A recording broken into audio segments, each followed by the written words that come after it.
Hello and welcome. I'm sorry for that abrupt start. Hello and welcome to another episode of Horn Camp Connect. I'm your host, Nikki LaBonte, the Assistant Artistic Director of KBHC, and I'm here with not one, but two guests. It's a double whammy. It's going to be a jam-packed, exciting conversation.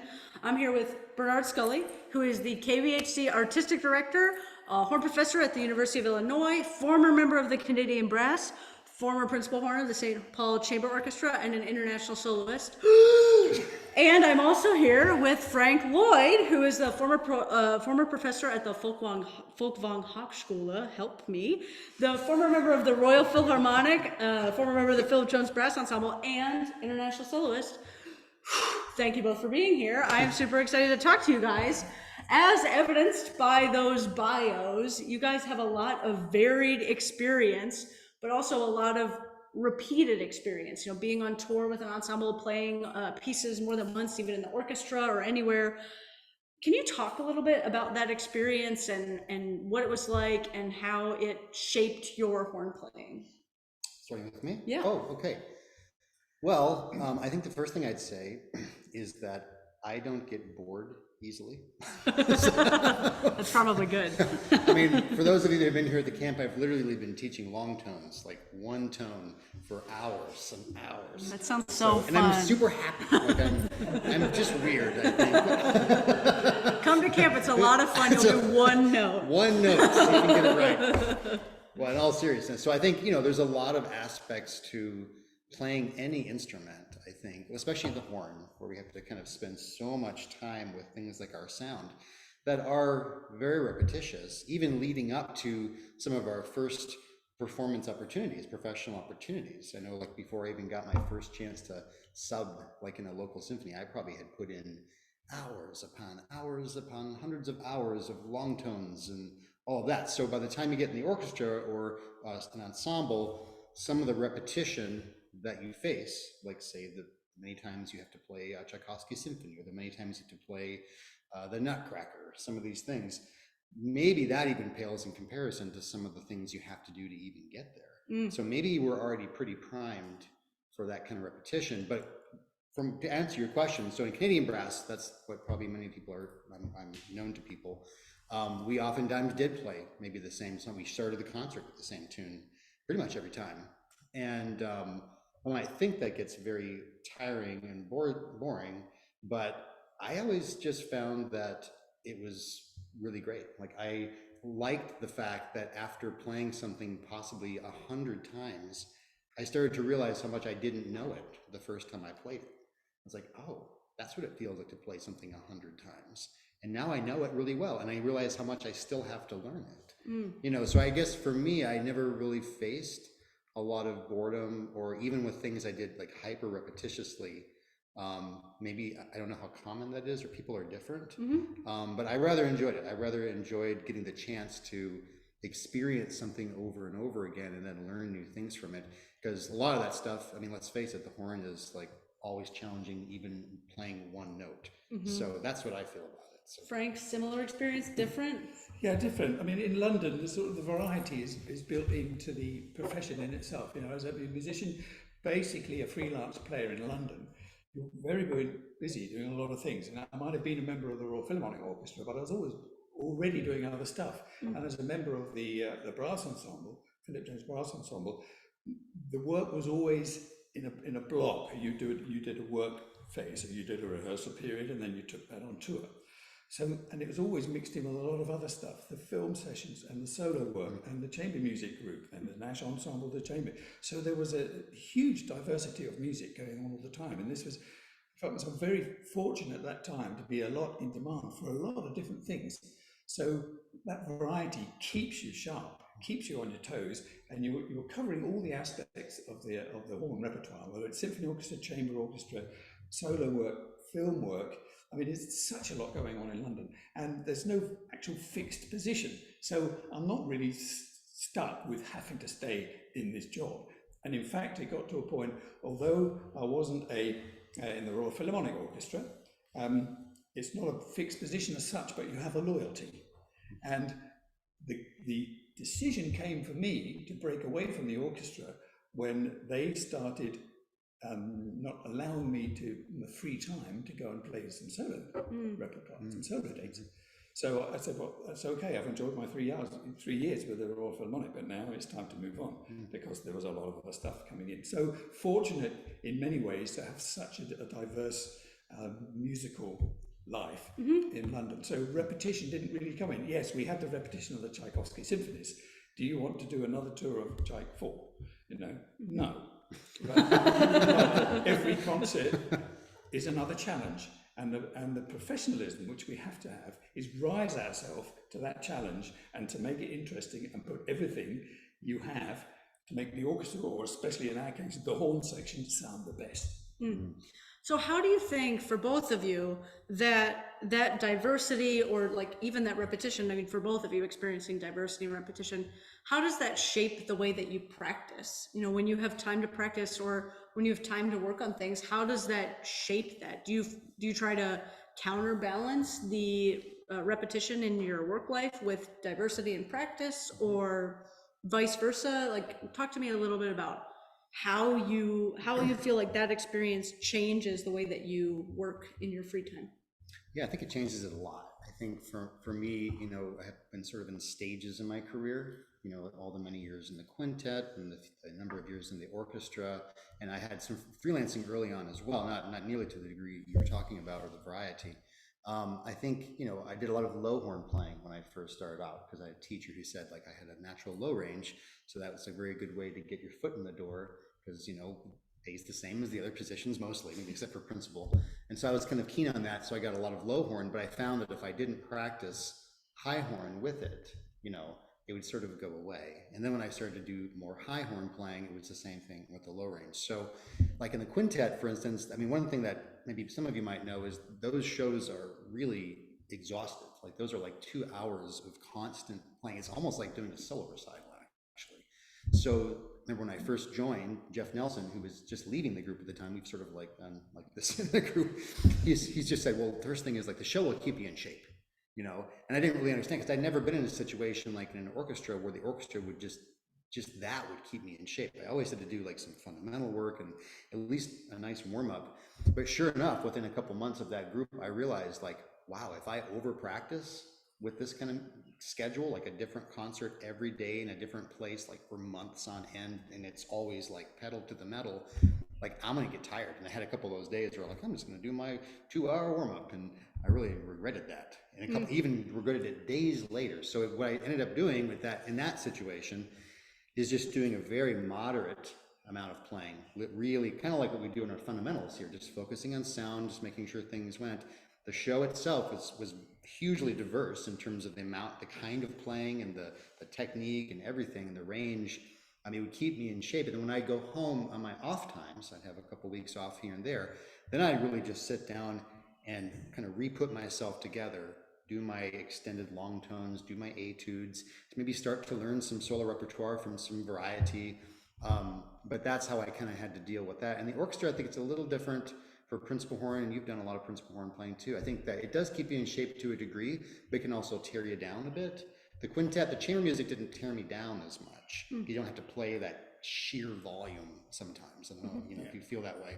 So in the orchestra, oftentimes I felt like I had to kind of do almost like, recovery playing a lot, so, and just to keep it fresh. Yeah. So kind of like, so for every position, if you're doing something a lot, you kind of do have to tailor your playing to that, or else if you're not careful, you can either over practice or under practice or not practice some of the skills that you're not getting in the position as much.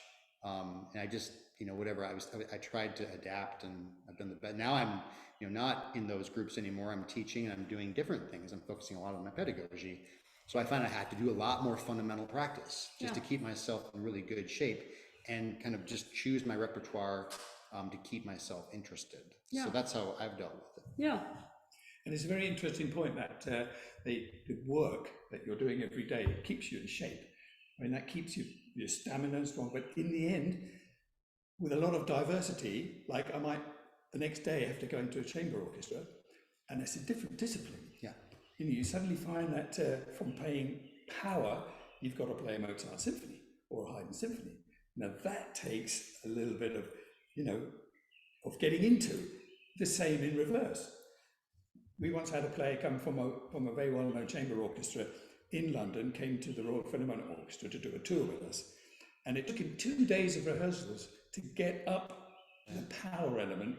And so it started off with knocking lots of notes over for the simple fact they're not used to giving this power. And that takes just getting into it a few days rehearsal. But I think going back to this repetition, there is a certain amount of repetition built into the warm-ups that we develop for ourselves. And I remember when I was spending a lot of time just developing and practicing in my early years when I was in the Royal Marines, and after that, you develop your own warm-up. And that's important, that we all get to a point where we have a warm-up that we know works for us, and it gets the elements working of our technique and our playing that we need. And I remember on tour with the brass ensemble many years later, and the concert would end, if I played my encore at the end, it would end on a high C. And that was the last note of the concert. It was like, yeah, away, put the horn away, into the pub. The next day, it was like, whoa, because I didn't really, as much as they say you should warm down, you don't warm down after a concert. You're packing it, and you're going out for dinner, Yeah. So the next morning was like always, I've got to do some fundamentals. And that's all it is. You just do some fundamentals to get it loosened up and to get some flexibility back. You don't need to do any stamina or anything. You just need to get it flexible again and get the blood moving again. And that's a certain amount of repetition built into that, just like the fundamentals. And they're the most important thing we all go back to, is to your fundamentals. If there's a problem and you've got a really heavy workload, and when I was playing, recording the CD only a few years ago, I reached a point where I actually couldn't hardly play anymore when I'm warming up in the morning. And it was like, don't panic, don't try and play 15 high Cs, play the basics. Just do a few long tones and a few low exercises and not worry about it. And in 10 minutes time, it's going to work. And you just have to trust that. And that comes down to just getting used to it. And that repetition element, we know what we have to do, even though we've got a panic, stress situation, you know that's going to get you back online. It's like that foundation, you have that foundation built, and sometimes the stuff above the foundation gets like hit by storms and all sorts of, but it's still there, and then you just go. It'll save you, that will get you back online. Yeah, and it sounds like you all have like accumulated this this trust in your fundamentals and being able to adjust your practice through a lot of like trial and error. I'm sure that there were many mistakes made and some not great performances the day after like a high C or something like that. And never. Right. I'm sorry, never mind. We don't mess up, and that's the end of our session. Just like you were all perfect. That's right, exactly. We're all perfect here. But hypothetically, if you had messed up, you learn from that, and that's how you develop like this experience and this ability to like trust that it's going to work because I know it's worked before. For students, I know you mentioned that, do I want to do another tour of Czech 4 again? No, I do not. I bet there are a lot of people watching and people in our live studio audience who are like, yes, I would love to do another Czech tour or tour of Czech 4. Like, that would be amazing. Yeah. So, it's hard to accumulate that experience without a lot of time in the seat and without being able to like play those gigs and have that kind of schedule. So is there anything that students can do to create those types of experiences for themselves, to create the like diversity of repertoire, or to create the feeling of repetition or something like that? How do you create that without having like a regular gig or a regular orchestra job or something like that? Yeah, I think we feel ourselves very fortunate in being in an orchestra and doing this repetition, playing tours and playing the same piece.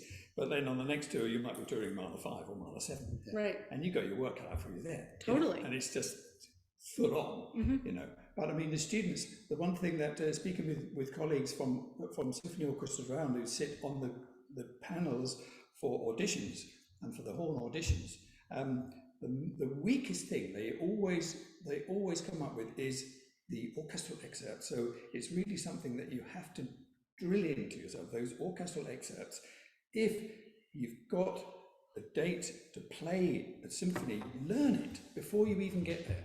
because they will know it. You've got to be prepared for it, and learning the rep, and not only all the orchestral excerpts, but all the stuff. It's like the big tutti in Tchaikovsky 4. It's all sharps, and you just have to learn it. So you absolutely know it. There's no chance to read it and learn it when you're there. You want to create a good impression, make the best impression. Learn the rep before you even get there, and that's really important.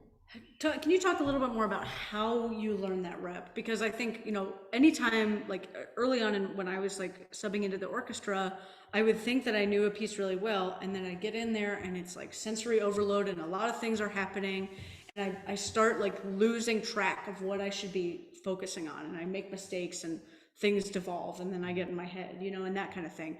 How do you, if you've never played a piece before and you have to come in and play it with a bunch of people who have, how do you practice that in a way that you can come in and feel like you were a member of the ensemble like 10 years ago? There's so many recordings, and you just have to listen to it so you know what's happening. So when you get there, I've listened to this, I know how it goes. So you're not just completely raw, you just that you have an idea of how it goes. Yep. At least, in the context of the symphony. At times you don't hear the excerpts as you play them, and it's quite difficult then to play an excerpt on its own, because in the orchestra you feel so much more comfortable because there's a lot of things going on, mostly. Yeah. So that makes it different, but it's the preparation which is really important. I think one thing I would add to that, because I totally agree, there's so many recordings now, and one thing I would say, as a slightly older person now, when I was in school, if I had wanted to listen to a bunch of recordings, I had to go to the library. You go to the listening library, check these things out. It took time, took effort. I didn't just have them at the touch of my fingers. And now it's like with our phones, you have more access to more information than like all of humankind ever, including all the pieces and if you have Apple Music or YouTube, it's all there. And the other thing I'd say is the scores. So if you're playing orchestral music, like Tchaikovsky 4, it's the first time you got to play it. Everybody else in the orchestra's played it 1,000 times. It's your first time. Okay, you prepare your parts, but also you want to, while you're listening to these recordings, you want to study the score, and don't just know what the horn does, know what all the instruments do, because the horn is only one part of all the instruments in the orchestra, maybe 100 different players possibly. And that was something that I was fortunate that was told that early on, but I feel like that's a mistake people make sometimes when they're trying to learn standard excerpts, is that they're just kind of going to the horn part. They just listen to the recording and just listen to that, and they're not paying attention to anything else, because we're actually rarely the solo. It's like only these fleeting moments when we actually have a big solo. Mostly we're playing with other people in tutti or in harmony or the counter melody or something. And so I find that all that fascinating. So like I could play the same piece of music, and that's what I'm talking about. If you play a piece of music over and over and over again, it may be a little bit tiresome to do it, but if you actually take the time to listen to what's around you and all that went into creating that piece, and knowing what the bassoons have, knowing what everybody has, and how it all works together, and how you can change little things.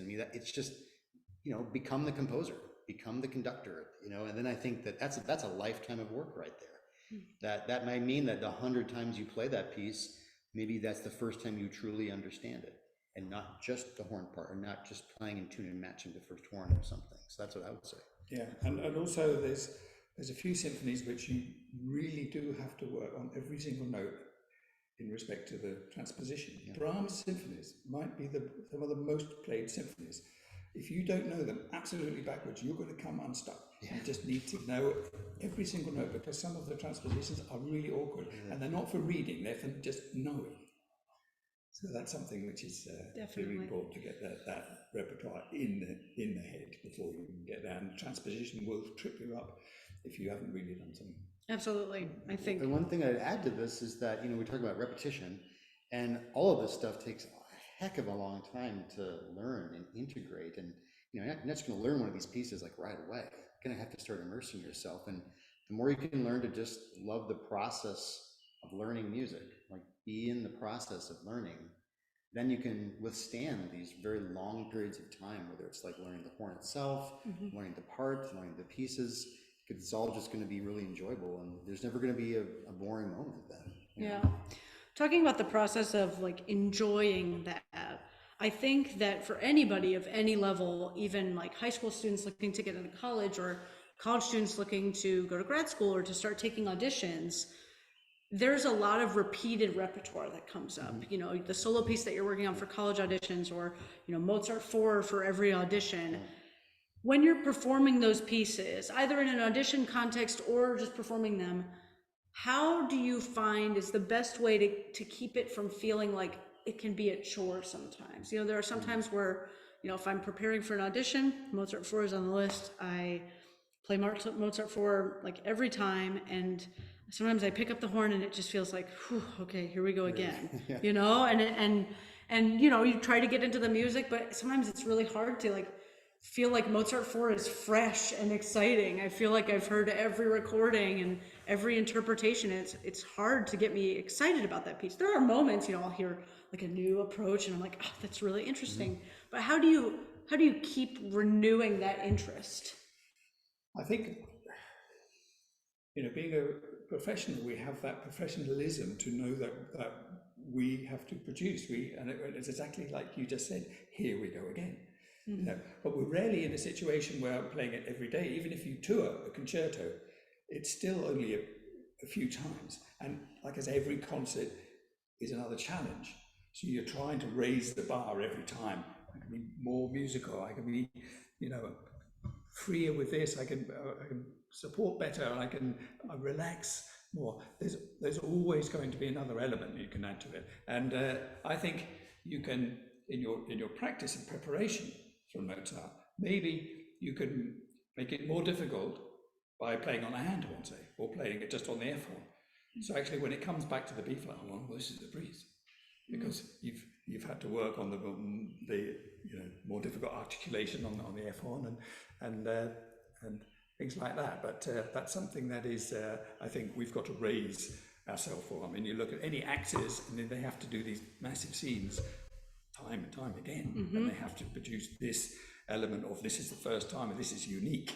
And that comes into the professionalism. But we speak from we've got vast amount of experience, and of course the experience helps. And as you have more experience of playing, then that you build on that.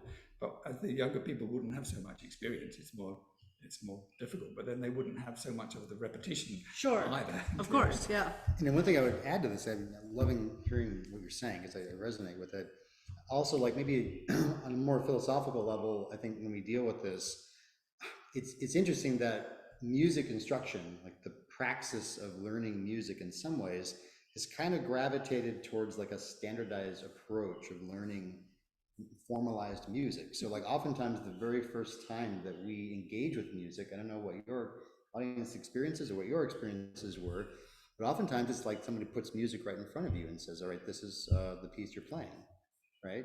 Does anybody have that experience here in band or whatnot? I mean, this is just what we do, but in many ways that is bypassing so many stages of the creative process of music. It's strange that we would start there, because all the music we're talking about, the Mozart, the Tchaikovsky, all of this, it's all born out of people's creativity. It's just their thoughts and feelings that are being put down on the paper somehow, you know, eventually. Yeah. And then we're made like, now you play it, you know, but what about us? You know, what about our thoughts and feelings? Oftentimes as classical performers, we're not asked that. You know, it's not, we're just like given it like, you have to do this. I mean, I've had teachers explicitly say like, nobody cares. You know, nobody cares about what you're feeling that day. They just want to hear the music, you know? Let me get the name of that teacher. I'm not naming names on this show. Well, because the only reason I mention it, because then here we are, we got to acknowledge the reality of the profession, which is these things are currently required. But I think one thing for me is when I was able to access my own creative ideas, when I was able to let myself improvise and like write my own music and engage with different kinds of music that I liked. I had one of my favorite artists on the horn. He used to be in faculty here. And I've had the good fortune of knowing him over the years. And I know you probably know him, Dave Craybill. He said something to me very, very meaningful when I was very young in college. He came with the orchestra and he gave a class, and I asked him like, well, how do I practice better? He's like, well, you got to make sure that 20% of your practice is just something that you love. And it has nothing to do with like the formalities of anything. like whatever that is. And that's different for everybody. For me, I like to spend time like improvising jazz and playing Bach cello suites, things that other of my teachers told me that was stupid to practice, actually. So I had some teachers like that too, like, don't even bring this in. Name the names. This is dumb, you know? And I tell you, because for me, I made a big shift early in my career where I was like, I really want to focus more on those things. It was like solo music and jazz in my composition. I went to grad school, basically not working on excerpts because I had enough of that stuff in undergrad. It was like beating over my head. And I had like a couple of teachers say, well, why the heck are you doing that? It doesn't even matter, you know? And I just threw my heart into it. And I had so much fun. Like my time in Madison with Doug Hill was like, to this day, and it has something to do with it. I just got married too. It's like a lot of good things happening. But by the end of it, I thought, well, maybe I'll just go back and I'm just going to go back on the audition circuit and maybe get a traditional job like I was thinking before. And that was when the quintet experience opened up. And what do they ask in the quintet audition? Well, they wanted me to play all my solo stuff. I've been preparing for my content, my competitions. And then the second day of auditioning was all the jazz charts. Do you think I would have been prepared for that if I hadn't let myself do that like for 2 years straight and focus on it? It felt like home to me, but I would not. And then I was like, I was in heaven. I was like, this is what I like. It made me realize, like, even though it may not seem like everybody's not doing it, or if you're going against the grain, if you really like to do something, if you really love a certain kind of music or any kind of aspect of the art form, I mean, do it. If you want to probably do it for the profession, you have to probably do it as much or more than like preparing for a traditional thing, which is what I had done in graduate school. I focused on it like every single day, like obsessively. But even still, even if you don't do that, I think you should do it even for the 20% rule, because what it does is it allows you to connect with yourself. It's kind of like having a hobby within a profession or something. That's how I feel about it, and I think that's how it's worked for me. Now I do it, and I'm pretty privileged at the university. Like, I have tenure, so people can't fire me from doing weird things. So, well, sorry, that's what they told me. So I can now like center this stuff in my life. Don't just have to learn Mozart. You should check that email from the University of Right. We don't like that. No, I mean, I think, but that's to me really important. So accessing your own. I ask the students, like, what do you value in art and music? And sometimes it's things very different from classical music. It might be the things you like in the radio. It might be a certain artist in any capacity, and you should allow those things to come into your playing. And then maybe you have also, to address what you're saying, maybe you can put aside some of those pieces, and then maybe you feel like you can't, but maybe just put them away for a while. Spend time in the area that you really enjoy. Get that going. Maybe over time, you come back to that, maybe you have a new perspective. Totally. And maybe it doesn't feel like work anymore. Mm-hmm. Yeah. So. I think going back to this variety thing, to keep you interested, is to read as much rep as you can. I remember being younger, we read a lot of stuff, even in groups. Just read. And even if you're doing contrast for the umpteenth time, put it into an obscure key, put it into E major or something, and read it through. So you're always building on that reading element, because there will be a time that you come and you do some work with an orchestra and they'll start throwing pieces at you which you don't know. And you just have to be able to read it, and you have to prepare for that by making yourself read through stuff. It keeps you interested, and it really improves this very important asset that we have to have as musicians. Awesome. Thank you guys so much for your time. This was such a great discussion. Thank you everybody online for tuning in. Thank you to our live studio audience. Shout out to you guys. Thanks for your engaged listening and some furious note-taking back there. Thank you again for watching. Please join us tomorrow at 9:15. We're back to our usual time, and we'll be back to our usual setup. Thank you guys so much for joining. I hope you have a great rest of your day, and thank you again to our two guests. Bye-bye. Bye.